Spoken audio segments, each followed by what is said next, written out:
जबसम्म चाहिँ यहाँको सबै चिज चाहिँ सामान्य हुन्छ त्यो बेलामा चाहिँ हामीले चाहिँ नेपालमा फ्याक्ट्री गर्छौँ भनेर चाहिँ एउटा कमिटमेन्ट लेटर डाक्टर लिमले चाहिँ वाणिज्य विभागले चाहिँ लेखेको पत्र पनि मसँग सुरक्षितै छ।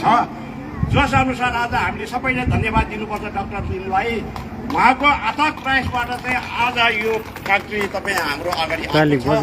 यो फ्याक्ट्री सम्पूर्ण तपाईँ हाम्रो लागि बनाएको फ्याक्ट्री हो र अब हामीले सामान चाहिँ मलेसियाबाट ल्याउन पर्ने स्थिति आएको छैन।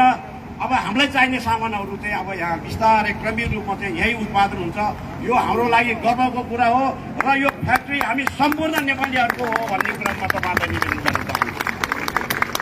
मैले यो फ्याक्ट्री सञ्चालन भएपछि पहिला कफीबाट उत्पादन भयो 2-in-1 ब्ल्याक कफी लिन्ची कफी चाहिँ सुरु हुँदाखेरि हामीले नेपालमा 20-25% यो जति सामान बिक्री गर्छौँ 20-25% यो कालो कफी जान्छ नेपालमा र भदौको 22 गतेबाट चाहिँ हामीले सामान ल्याएको। अहिले 10वटा ट्रिप सामान चाहिँ हामीले यहाँबाट खरिद गरिसकेको छ।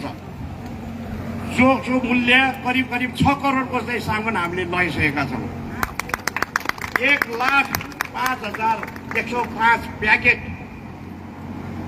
ब्ल्याक कफी चाहिँ हामीले लिएर वितरण गरिसकेका छौँ। यो तपाईँहरूकै मेहनतले यति चाहिँ व्यवसाय चाहिँ अहिले भएको छ र निकट भविष्यमा मलाई लाग्छ यहाँ अरू प्रोडक्टहरू पनि आउँदैछन्।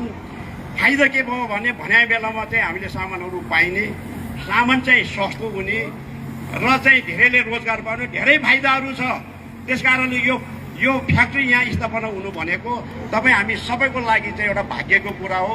यो एउटा गर्वको कुरा हो। हामीले गर्व गर्नुपर्छ। एकपल्ट डाक्टर लिम सरजीलाई व्यापक चाहिँ जोरले ताली बजाउँ।